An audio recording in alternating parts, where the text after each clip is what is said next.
Hey y'all, my internet friends. This is Tiffany, the Project Bag, and welcome to this month's podcast because I've decided that, yes indeed, I will probably stick with a monthly format because I didn't feel like I had a whole lot to talk about.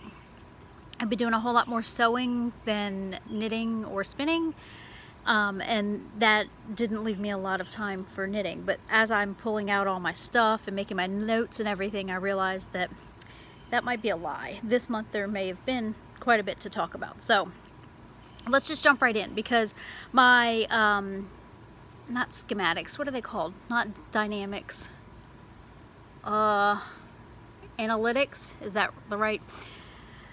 The back office side of YouTube tells me that most people are only watching for about 10 minutes of a 30-minute show. So I guess that's telling me that I either need to speak a whole lot faster or I just need to get to the point. And y'all ain't here to hear, rambling. So whatever. We're sitting in my backyard. Today is June 29th, 2020. Right here in the heart of suburbia. So there's going to be some ambient noise, but we're just going to roll with it. It's a fairly decent evening. It is a little after 8 in the evening. There's some swallows overhead that are having a grand old time chittering up in the sky. A little bit ago there was some ospreys flying around, so the sun is finally down where it's not beating on me, so it's a great day to sit, or a great evening to sit in the yard.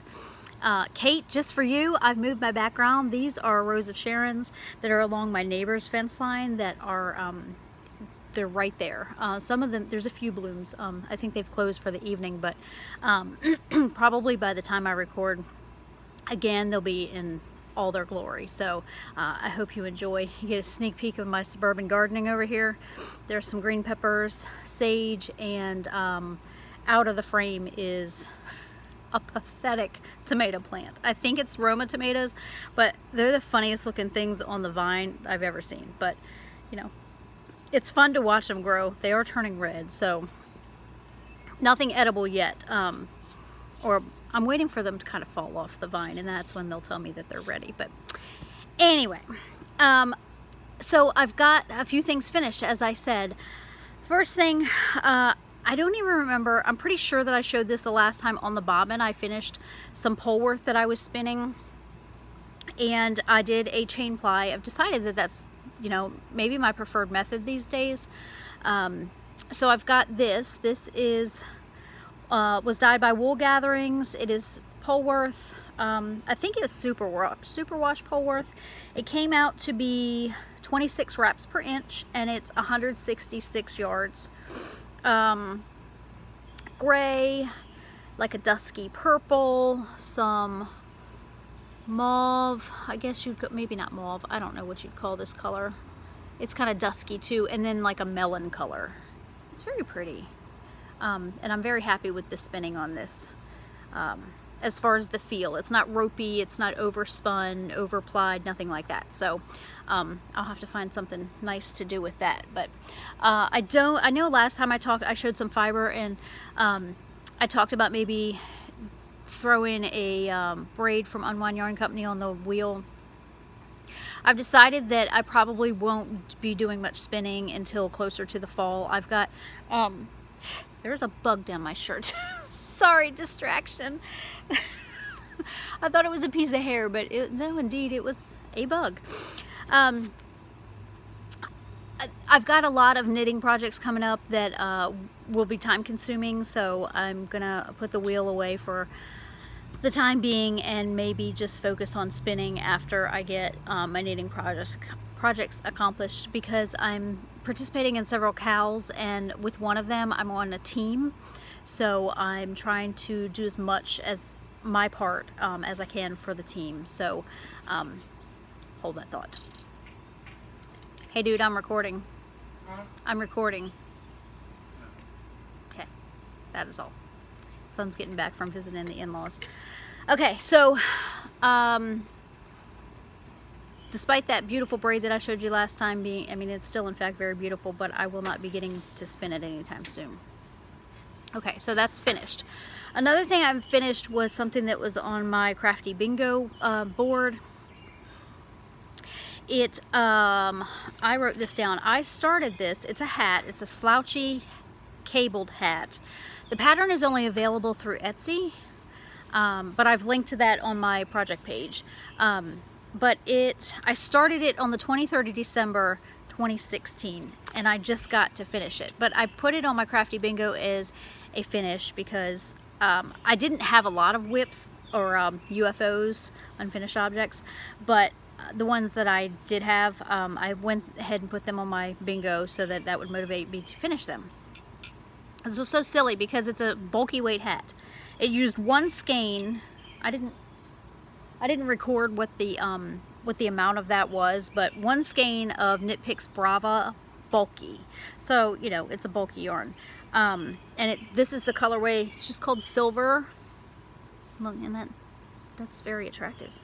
But I started it as a Christmas gift for a friend. I'm not really a slouchy hat kind of girl.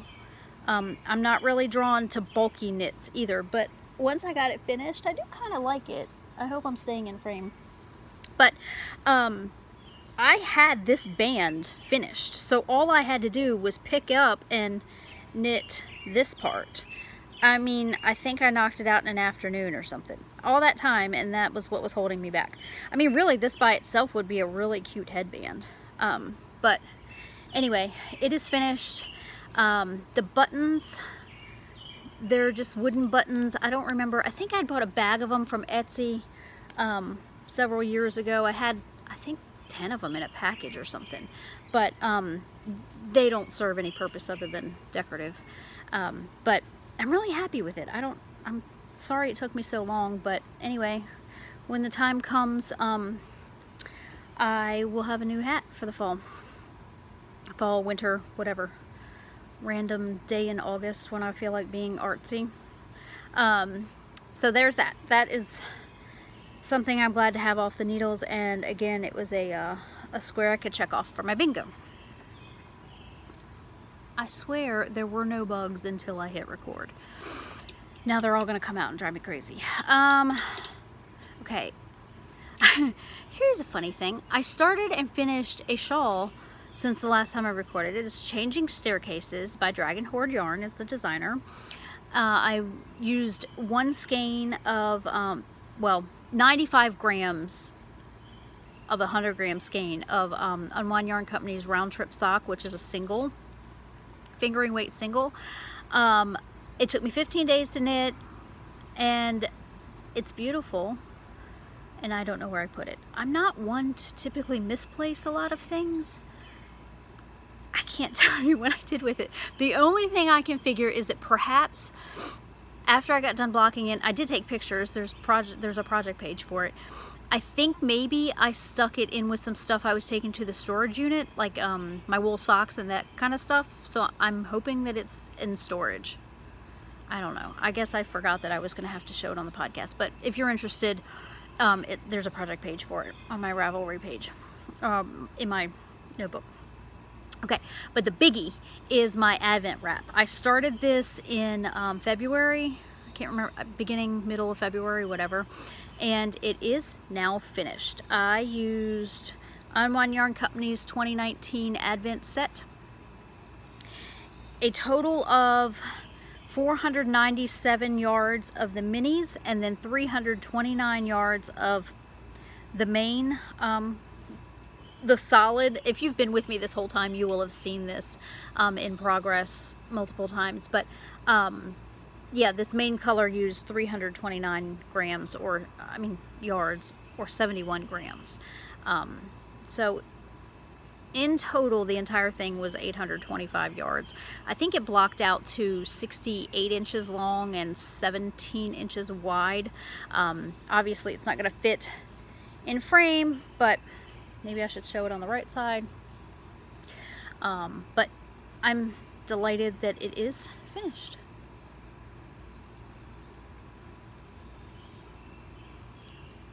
It's like that scarf out of a magician's hat. It just keeps coming and coming. There we are. I took pictures of it laying on the blocking mats. I've not taken proper FO pictures, but I'm very happy with it. It actually could double as a lap blanket for me, which makes me even happier. So those are all my finishes. What I've got in process right now, okay, is another thing for my crafty bingo was the whiz bang socks. I started these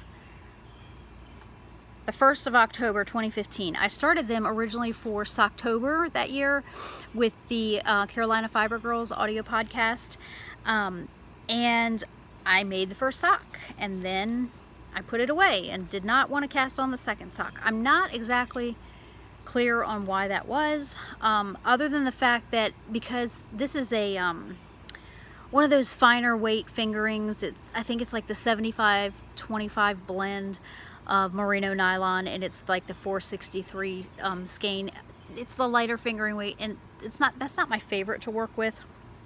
And I was working these on ones, and it's toe up. All of these things are not my norm, so I think maybe that was what made me drag my feet on wanting to do a second one. But I like the pattern. This is the Whiz Bang Socks by Sarah Shoe, and it's got an anatomically correct toe, which that's kind of fun. And then it's got this different heel. She calls it the Bootylicious heel. And then I just did I think she calls for you to carry the pattern up the leg, but by that time I know I was finished with the pattern. But yeah, so I had this one completely finished, so I put to finish the pear on one of my squares for bingo, and I have cast on the next one. This is a funny thing about me. If I'm working toe up, which I don't do very often, I prefer to work 2 circulars. If I'm doing cuff down, DPNs all the way. But anyway, there's my start to that. This is a beautiful colorway. End of the Row Yarns is who dyed it. She's no longer dyeing. She's local-ish to me. She's within my state. And the colorway is called Iron Oxide. And the autumn is my favorite time of year, so I do really like these colors. So yeah. And here's something else. One year at Into the Wool, my friend Dawn, who always leads our yoga sessions, she taught this technique called a yarn cocoon. I think it came out of a book that she had, and it's a technique of wrapping the yarn around your finger in a certain way to create basically exactly what it is, a yarn cocoon. But when you pull from it, it pulls from the center, kind of like a center pull ball, but you know, something different that you can do on your hand if you're in a place that you don't have a ball winder, you know, accessible. And I've got the printout on it. I've only ever made this one, but I liked the technique. But of course it's been in this bag for so long that it's fallen to pieces. Look how cute this bag is.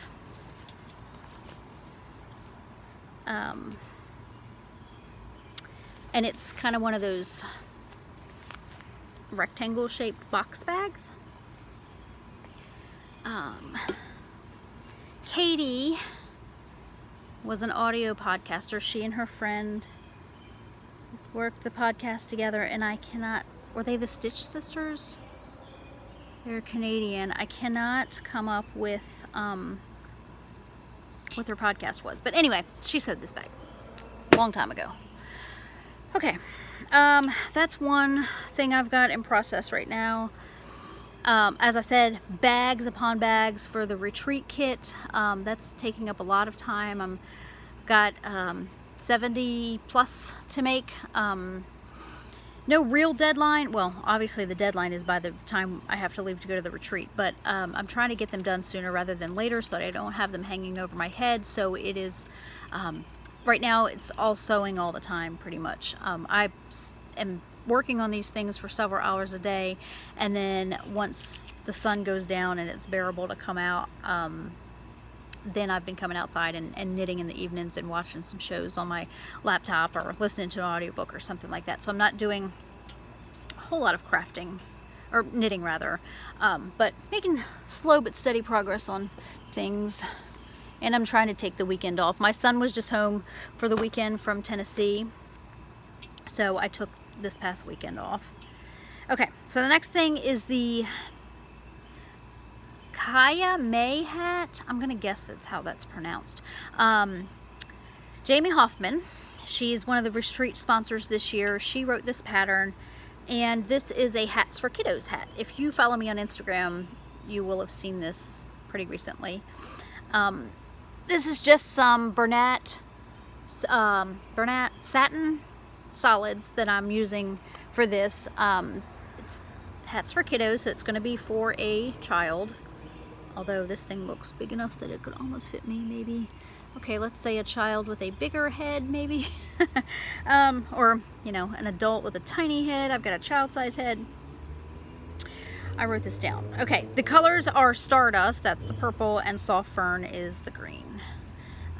I really like this color combo. Originally, I had started this with yellow as the contrast color, and but it was a sport weight, and this is a Aran, and it was just a bad, my color work was getting all puckered and everything. See, delightful sounds of suburbia. Okay, so anyway, just the color work was not behaving nicely with the such drastic changes or differences in the gauge of yarn. So I'll put that away. And okay, one other thing that is is new, another Crafty Bingo square, was to start a new Unwind Yarn Company blanket. Or I think I said scrap blanket, but or maybe not, but it doesn't matter. But I have still more Unwind Yarn Company scraps left over, and I found something new to do with them. I mean, I'm making a blanket, but I am making the Sixes blanket. I didn't take down the designer's name, but I have a project page for it. I really like the mitered square blanket, and the northeasterly I'm feeling okay about, but what I appreciate about the northeasterly is the fact that it uses every scrap of yarn. But what I liked about the mitered square was that it was quick and, you know, instant gratification, and all things considered, that blanket went pretty quickly. So, but they're both a lot of garter stitch, and that's fine, but I want to see the pretty effect that the yarn makes in stockinette. So I found a pattern that is allowing me to do that, and I said it's called Sixes. So it's basically comprised of just a bunch of hexagons.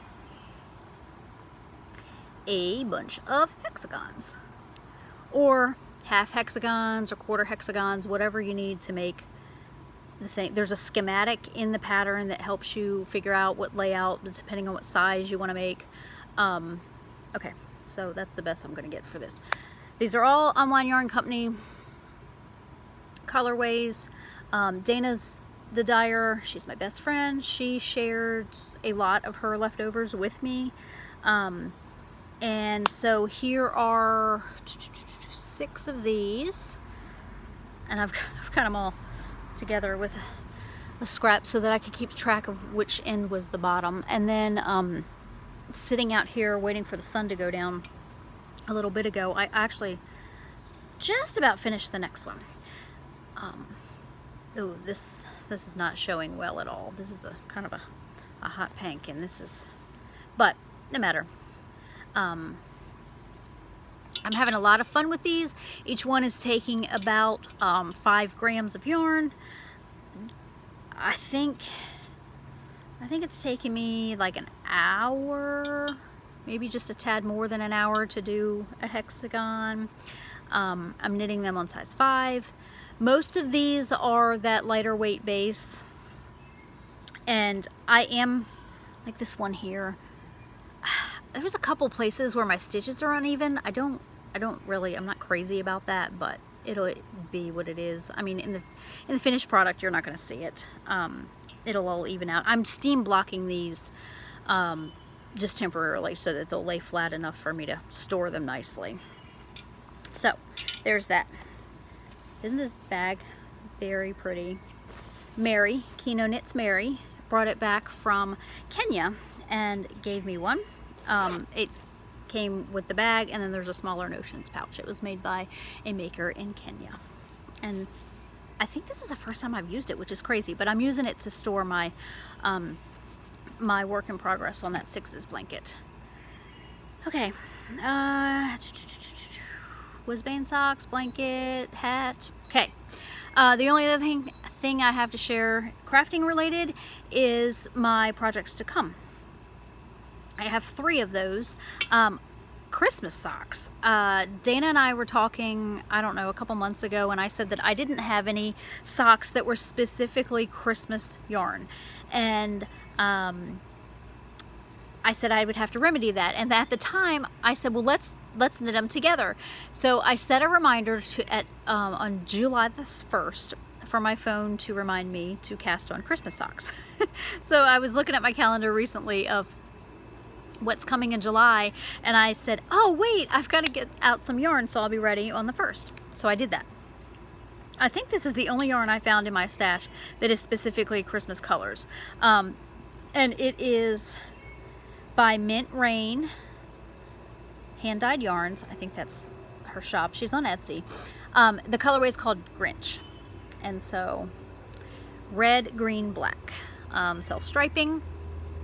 And I think that's going to be fun. And then come December, I'll be thrilled with myself that I've got some Christmas socks, because you never think about them until it's, you know, too late. Well, it's never too late, but you know, you don't want to be stressing to get them finished in time. So anyway, that'll be my entry for 6 and 20 for Just One More Row podcast. I'll start them in July and, you know, work on them July, August, because my other 2 projects for this dude and his motorcycle. I mean, really, you can ride a motorcycle and not be obnoxious, I promise you.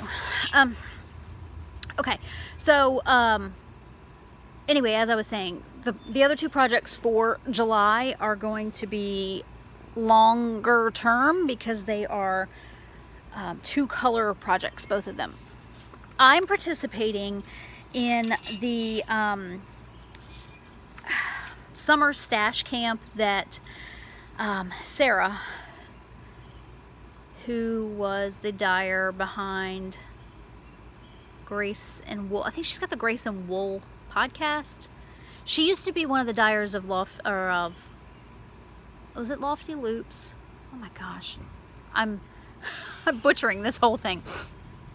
Anyway, I'm participating in the summer stash camp. That's really all you need to know. It's a knit along. And this is the one that I'm on the team for. Well, each month for the summer has a theme. June was a 1 skein project, July is 2 skein project, and August will be a 3 skein project. So I've pulled out yarn for my what I intend to make for July's theme of 2 skein projects. Okay, this bag, which I think I showed last time, but I'm still really digging. And I've not made another one at all for my shop, but I will. Okay, so it's housing this yarn here. This yarn is for the Hug Shot shawl by Casapinka, and I think you probably will have seen and or heard about it all over Instagram, social media, you know, whatever. She designed it as a not a thank you, but an incentive for you to buy from indie dyers. If you bought 2 skeins of yarn from an indie dyer who was participating with this, then they gave you a download code for you to get this Hug Shot shawl for free. So I've got 2 skeins of Unwind Yarn Company to make this pretty shawl with. And they are She Loved Purple.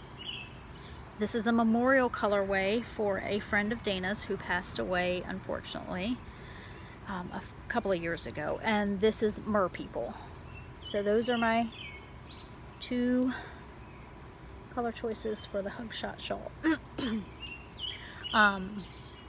And I couldn't be more excited about it. Okay. Excuse me. I don't know why I'm falling apart here. And then, and these also will count for points for the Spotlight Knit Along for the Into the Wool Fiber Retreat. I will get points for using a bag by a sponsor, that's me, and yarn from a vendor, and that's Dana. And then I think I probably have pulled out like a Notions bag from someone else, and maybe I have some stitch markers from someone else. So each product you use from a sponsor or vendor gets you a point. Now, I get hypothetical points because I'm not trying to earn prizes. As a coordinator, you know, I'm ineligible. But solidarity and participation is always admirable amongst your leaders. So, in this bag, which I also made, and it is covered in cat hair, but you know, that's how things are around here, 6 cats. I got this fabric in Amish country up in Pennsylvania quite a while ago. I've got yarn to make the down the road and back again shawl. This is by Megan Williams of the Stockinette Zombies, and obviously if you're familiar at all with the Golden Girls, Down the Road and Back Again is part of the theme song. It is a beautiful shawl, 2 colors, and here's her daughter wearing it in a different way. And the colors I'm using for this were colors that I picked up at the Into the Wool Fiber Retreat Market in 2018. And one was dyed by Dana, and one was dyed by our friend Katrina, who is formerly of Holly and Ivy Dye Works and is now Honeycomb Hills hand-dyed yarn. She's on her own. I got these at the retreat, as I said, in 2018, and I'm just carrying over the theme. I couldn't be more excited about this. Sorry to come out of frame. Ooh, and to show you my undergarments. Ooh, pardon me. Oh shucks. Where did I thought I had this all together. Okay, well, this is dyed by Dana. You ready for what it's called? Thank You for Being a Friend. Now, I mean, how could I not put it in the shawl? And then this is Midnight at the Lake, which was Katrina's 2018 retreat exclusive. I don't know how well it's coming out, but there's some royal purple in there, and you know, mainly blue, but there's a little bit of green. It's there's a lot of depth to it. But here they are together. So, you know, all about friendship, all about what the retreat means to me. Megan is a sponsor. She has been several years. You know, it's just, I'm really excited about that. So that is to come. And with that, I'm done yammering on about crafty stuff. I will tell you a Southern Maryland fun fact, because I've got one of them this time, which is, you know, I haven't had one in a while. I said I got that bag from Amish country in Pennsylvania. Well, right here in Southern Maryland, that robin was photobombing. Right here in Southern Maryland, we have our own Amish community. As I've mentioned before, Southern Maryland is made up of 3 counties, Charles, St. Mary's, and Calvert, and I live in Charles, and then St. Mary's touches us. Most of the Amish in this area live in St. Mary's. There's a small amount that live in Charles as well. If the internet is to be believed, there are about 1,000 Amish people within the community. I think they said there was 8 church districts. So yeah, they've been here since, I think the article said like the late 1930s.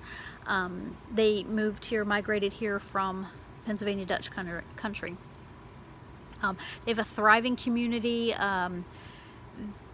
Around here, you know, if you want quality work done, you know, a lot of times you'll go to the Amish. They have big farmers markets, you know, many stalls within the farmers market where they sell their wares. They sponsor big quilt auction every year, and you know, there's an Amish grocery store. Now it's mainly to serve the Amish community, but they will accept English patrons as well. And depending, you know, certain parts of the county that you're traveling, you know, you're traveling down the road, you'll likely encounter a buggy or 2. or passing by their farms, you'll see the draft horses out in the fields. You know, it's something special about where I live.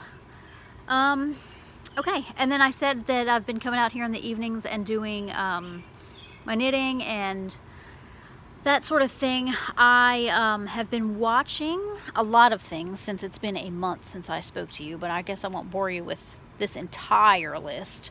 But I finished DCI Banks. That was on, I can't remember if it was on Amazon Prime or if it was on Acorn TV, because I have both of those things. It was good. There was only 6 seasons. They went by too quickly, but I was glad I watched it. And then right after that, I started one on Prime that is only got 1 season up, because I think I get I'm tripping over my words. I'm pretty sure, guess what? I got cut off by my reminder to water the plants. I turned my phone on airplane mode so a phone call wouldn't interrupt me, and then the stinking alarm. I don't know why I have an alarm to water my plants, because I almost never do it. Thankfully, we've gotten enough rain in the last little bit that it's carried me through, that I haven't needed to do that. Anyway, I was talking about this show. On Amazon Prime, there is a show that I get the feeling has just started.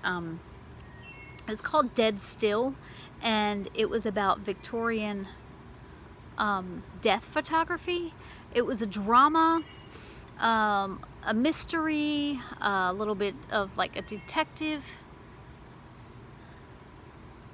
I was thinking that was a lightning bug, but it's not a lightning bug. It's just some random bug that decided to hitch a ride. A little bit of detective police stuff in there. It's set in Ireland in Victorian times. You know, it's very interesting. I guess I'd call it a period piece too. Worth a watch, not with children. But I liked it. I'm just sorry that there were only 6 episodes, and who knows, hopefully they'll be able to record more next season. Who knows with this pandemic. Okay, so there's that. And then I just started last night, The Marvelous Mrs. Maisel. I know it's been around a while, but I'm just getting around to watching it. I'm having a grand old time watching that too. I'd call that one a period piece, you know, in the 50s in New York. So that's a lot of fun too. So yeah, I'm watching those things, and then I'm watching, you know, just some DVR stuff that I have on record various topics while I'm doing all the sewing during the day. And I've been listening to a new audiobook series, Death on Location, and I'm trying to think of the name, Sarah Rosette. And apparently she's a pretty prolific author. She's got several different series, cozy mystery. This particular series is set in England, and so it's, you know, it's all the things I love. I was glad to find another series to bite into, because the 2 that I had been listening to, I ran out of books. Like, you know, I listened to every single one of them. So I'm glad to see that this author has many different options after I've wrapped up this one, waiting for the next ones to come out and be written. So okay, I think that is all. If I come up with more things before a month's time, then I will be back sooner than that. But as I said, those 2 shawls and the socks are going to take me probably all month, given how much sewing I intend to do, and you know, just other life things in general. So I thank you for joining me. If you would like to and you're not already, you can find me on Instagram. You can follow me there. I'm the Project Bag 35.